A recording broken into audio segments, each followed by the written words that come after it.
Good evening, South Africa. We are back. Tell it as it is. Today, we've got a special guest.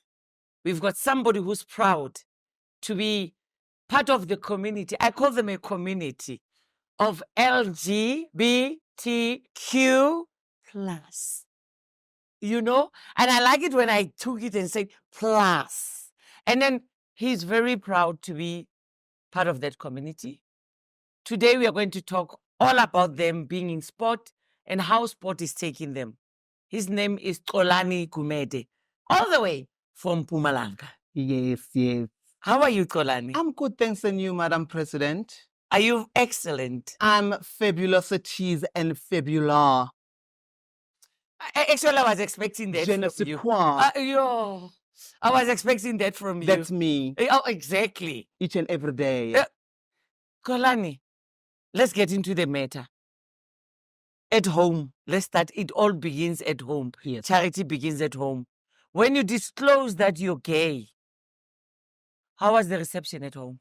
Honestly speaking, because I was raised by my mother, my father passed when I was still young.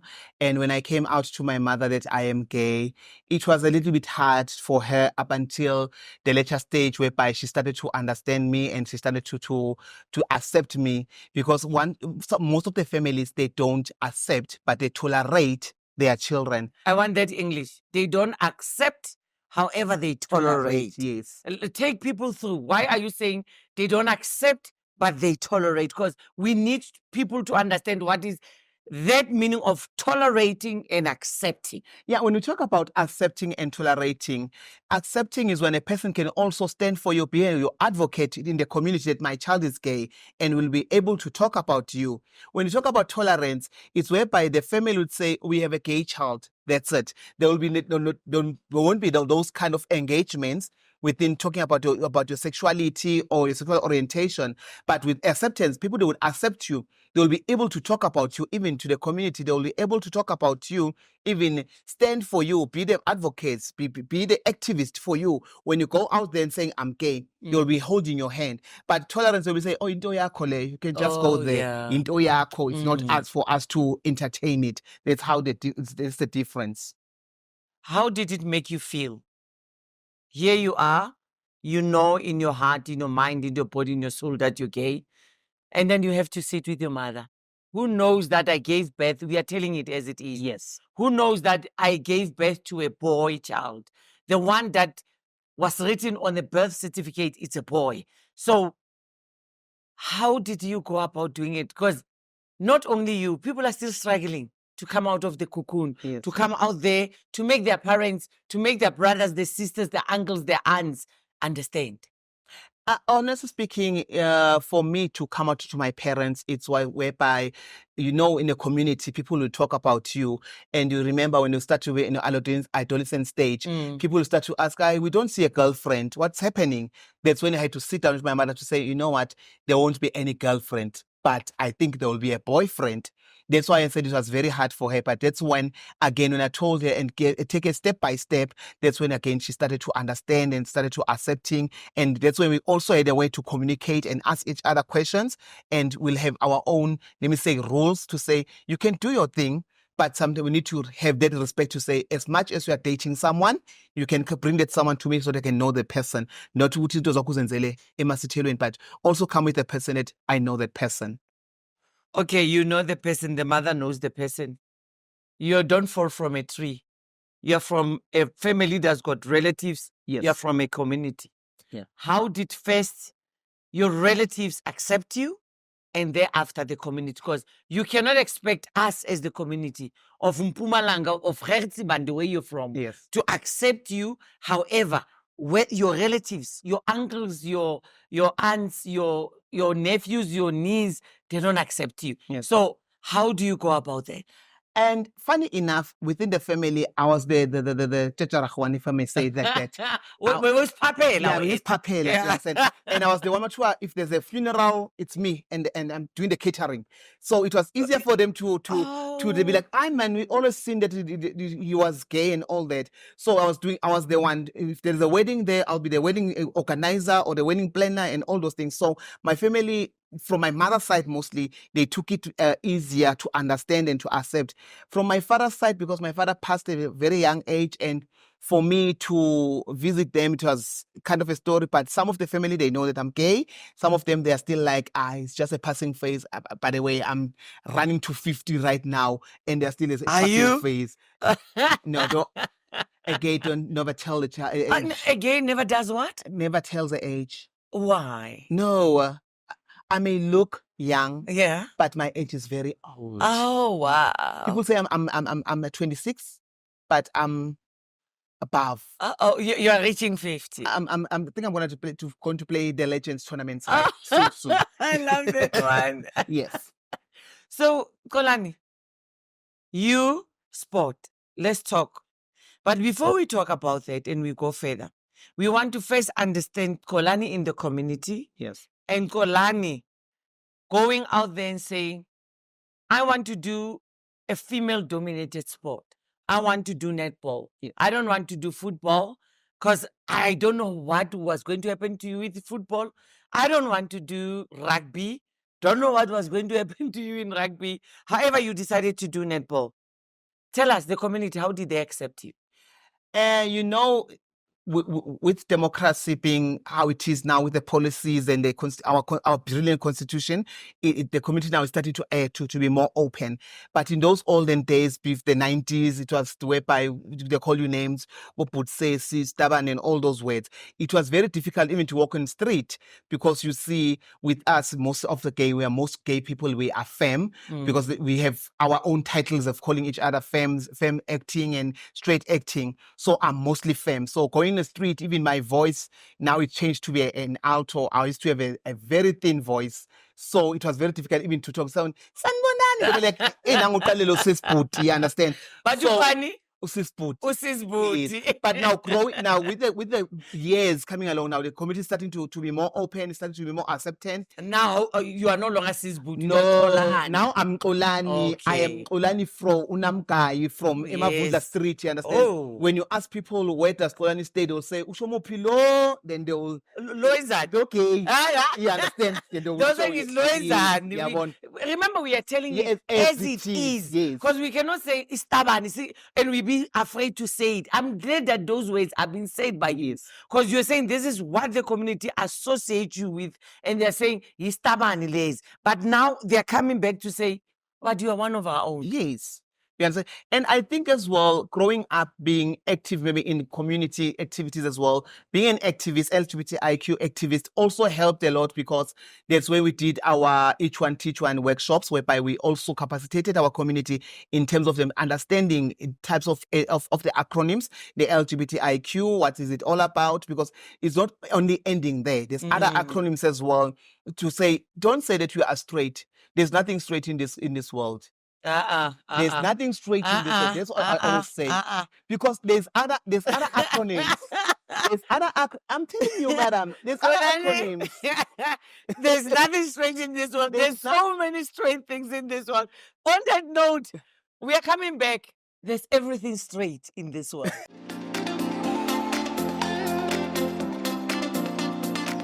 South Africa, we are back. There's everything straight in this country. Xolani is saying there's nothing straight in this world. And I'm saying there's everything straight in this country. So let's go back there, Xolani. Why there's nothing straight in this country? A spaghetti is always straight until you put it in hot water, then it bends. A mental is always straight until you put it in the heat, then it also bends. That's what I'm saying.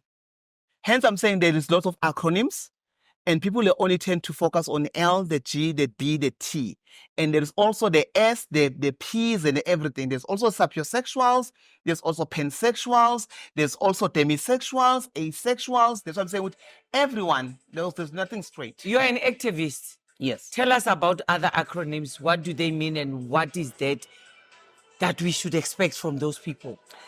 As I'm talking about sapiosexual. Yes. Sapiosexual is someone who's sexually and emotionally attracted to someone's intelligence.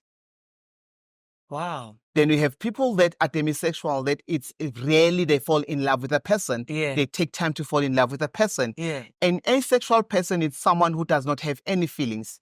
They are not sexually attracted to anything. We also have autosexual. Autosexual are Yeah. people that they are attracted to themselves. They will have sexual pleasure with themselves. So you understand where I'm going with this thing. It means Yeah. that everyone, there's things that they do, and it tends to be a sexual orientation or a gender identity as well. Like you can see me right now, I'm Yeah. wearing all male clothing. Yes. Tomorrow you can see me wearing a dress. That's gender fluid. Yes. You understand? Yeah. Today you have transgender people who are not conforming to the norms of being how they were assigned at birth. Yeah. They were assigned at birth as a male, but now they are female. They see themselves as women. And maybe they go to the extent of doing the hormonal replacement therapy. Oh, So yes. those kind of things are happening within our community. But now our community is only focusing on the L, the G, and the B, and the T, forgetting the other acronyms as well. Oh, wow. Yes, that's why I've learned a lot That's why we are today. saying now it's LGBTI XYZ, because there's lots of also other sexual orientations that are coming through. X, Y, Z. Z. Because if I can tell you, we have 22 sexual orientations and 64 gender identities. Oh, wow. So you see, 22 sexual orientations. That is who you and- fall in love with and Oh, sexually wow. arouse you. Yes. 22 types of sexual Yes. orientations. And gender identity is how you identify yourself. Oh. Actually, the community is constructing us as a male and female. Yes. But we have transgenders, we have gender fluids, we have drag queens, we have all those and andronism, people that are masculine. You can be a female, but like all adrenaline and have that masculine body. You see, those kind of gender identity. So let's get into the real matter. Yes. Telling it as it is. Lesbians, gays, let's talk about it in sport. I don't Yes. want to mention a certain sporting code. Yes. Because I think I'll not be doing justice to the sporting codes, because some of these sporting codes, they hide that they've got lesbians. Yes. They hide that they've got gays Yes. within their communities. And then tell me, how do you think you're accepted in sport? I think with our sport, telling it as it is, with our sport now, it's still that dominant of saying that it's predominantly played by males or predominantly played by females. Those are the two types of sport that we are having. And within, when you have, let's not talk about mostly my sporting code. Let's talk about football maybe. Yes. You would find that football, a male football player is Yes. playing a soccer, because it's a male sport, as it's been put out there. You'd find that one individual player is gay within the club, and they are afraid to come out because how they will be perceived by the other players. They will be looked as if now they are perverts. Now umuntu seyangibuka ngoba seyengifuna and all those things, and it's not like that. Maybe you're not even my type. Oh, I'm just there playing sport. I please, just love let's sport. even go to types Yes, now. you You'll be understand. saying he doesn't even have my standards. You understand. Xolani, please. But I'm interested in, people are talking out there. Yes. People are saying in netball, a lot of female players are lesbians. In Banyana Banyana, Yes. in other football, lesbians. Yes. In netball, we've got gays. Yes. I mean, I'm proud to say that, because our LGBTQI plus, they are not scared to say that they're out there and this is what is happening. Yes. But do you think that the sporting federations has accepted this community? I doubtfully say they accepted the community. I would say this. Look at the sponsorships. Let's talk about sponsorships. Yeah. If you can check, I'm sorry to bash my federation. Most of the sponsorship is going towards the female side of it because it's a female sport. And when it comes to us males, it's rarely that we get sponsorship. Look at soccer. It's most of the sponsors, they go towards males, not coming to the female side. It's only now that some of the sponsorship are coming through for the females because they're doing well internationally. So, and now I think for the males, there's gonna come sponsors because now we're doing also well internationally. So I think as well, there's still those underlying issues that say, you know what? At the end of the day, you are a female. We don't mind your sexual orientation. You are a female, or we don't mind your sexual orientation. You are a male. Because I think as well, if you're going to be putting those things of saying that I'm gay, playing netball. Now you're gonna be a gay netball player. So it's a title It's that gonna is be a title bestowed now. on you Yes, now you're gonna to say, now you're not a netball Yes, player. you You are a gay netball player. Yes. You are not a football player. You You are are a lesbian yes. football And player. another thing, you're gonna be playing soccer. You are a lesbian playing soccer so that you can be more masculine. You are playing netball because you want to be more feminine. Oh. And going to those sporting codes, not only lesbians or not only gays are playing those sporting codes, Yes. there are also straight people, as you said, Yes. that are playing those sporting codes as well. So, and I'd like to appreciate those people to say, you know what, as much as there's this kind of community, we want to associate ourselves with them to break the stigma within the sporting code, to say it's not only focusing on those things. So when it's like that, tell me, you are in a team and you find yourself being the only one who's straight or being the only one who's gay. Yes. Have you experienced that? I would talk about me when I started Yeah. to play netball. Yeah. So when I started to play netball, I was playing for a team called Golden Eagles, and then later changed to Sakile Netball Club. There were two of us that were males playing for Sakile Netball Club. You understand, when you're going for the leagues, it's only female, and there's no male teams to play against with. And it was very hard for us because we were only there to play or to practice with them. So in the later stages, whereby we started to recruit more males to come through and play, we started to have our own male team, which is the Mighty Hawks. We started to have our own team to play against other teams within the Gert Sibanda.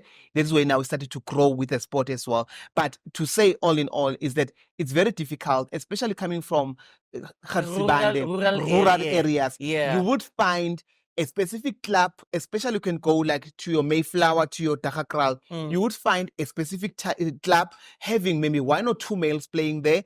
But when it's coming to competition times, they are just there on the side. They are not having any game time. Xolani, I want, when we come back from the break, as we break, so as we can pay some bills, I want us to ask Xolani, how is it, there's a difference, I've seen it, between a rural gay and an urban gay.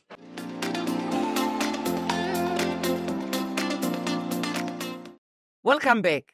As we're talking the other community, that we call it the other community where I'm from, to say there's a community of LGBTQI plus.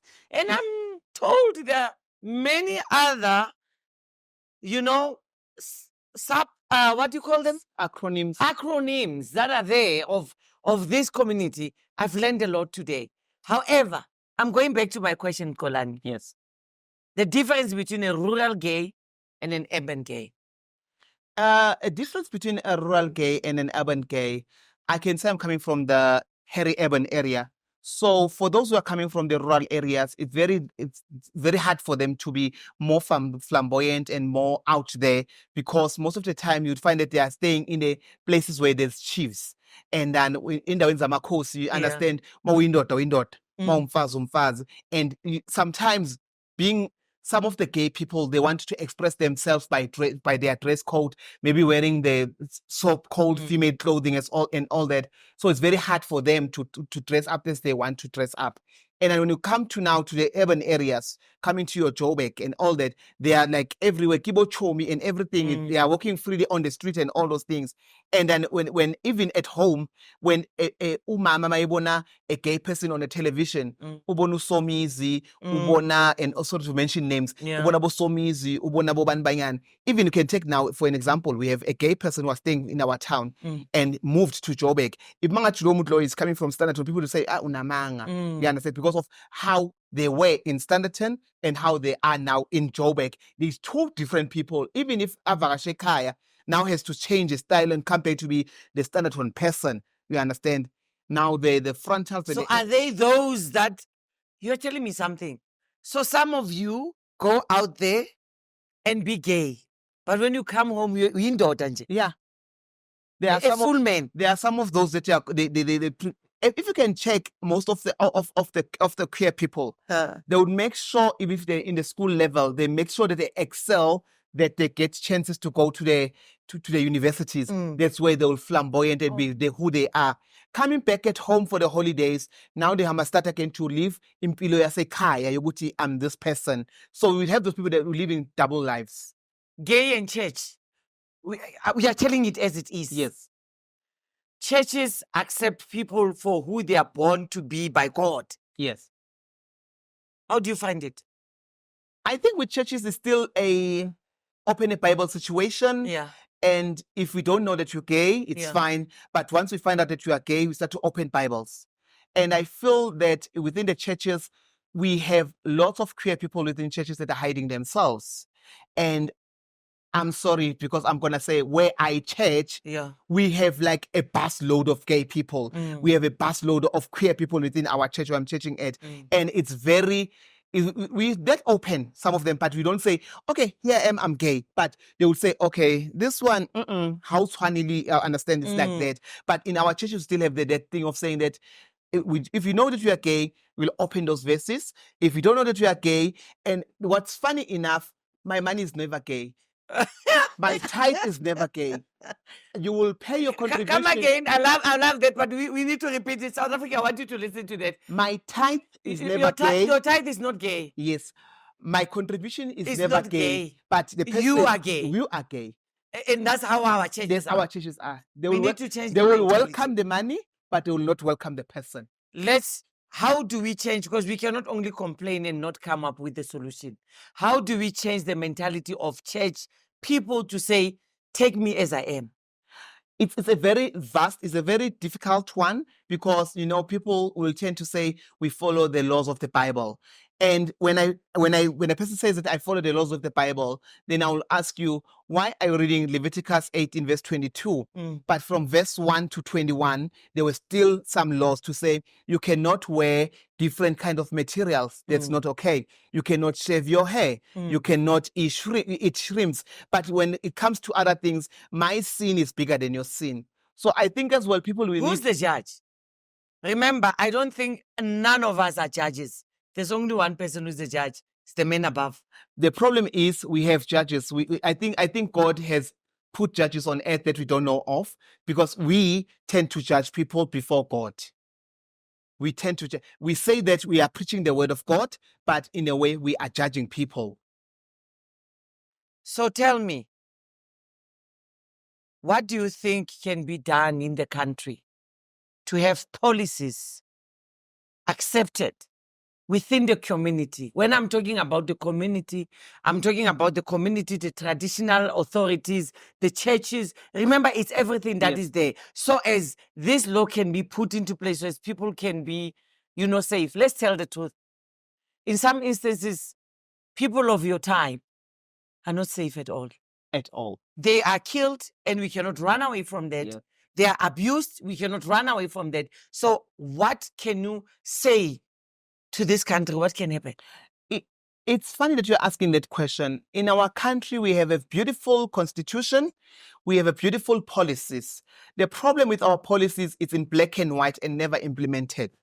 If you can look what you're saying now, everything you are saying is there in policies. We have a policy, a human rights policy, we have a gender commissioning policy and all those things. We have that to say you may not discriminate a person according to your sexual orientation. But the problem is that it's never implemented. You understand? You would go to commissions, you'll go to those kind of meetings whereby you sit and consult and everything, but it's never implemented. I think the change is whereby we should not do things in black and white and never implement them. Do them in black and white and then we implement. If it means that Who should implement? You see, that's my problem. We always say, it should be done. It should be done. Who should do it? It's us, the people. It's us, the queer people. And I think as well, some of the things are done as a by the way. You understand? We have a by the way things whereby now maybe during the end of the financial year, they'll say, by the way, we need to have a program for LGBTI people. Then that is happening. When you start to approach those officers to say, I have this kind of a program, kindly assist me. We don't have funding. So I think as well, we have to have this to say nothing for us without us. Yes. Because if you do that, they will see that there's a need for this because there's no want in everything that we need. There's a need. There's a need for hormonal replacement therapy. There's a need because other transgender people, they don't afford to go throughout that therapy. There's a need for it. And if our government will say, government, we have this certain number of people that want to transition, and there's a high number. They'll say there's no budget for that. But now there's a need, and nothing for us without us. Nothing for us without us. As we close this episode of this beautiful community that I've got the honor to lead in the sporting code that I lead, which is netball. Let me say to you, South Africa, thank you for watching. And let us not point fingers at each other. Let us not classify each other. Let us not say we are the by the ways, as it was said. Let us unite and say, whoever I want to be, let me be. Whoever you want to be, let us you be who you want to be. Because at the end of the day, we are humans, all loved by our Almighty Father.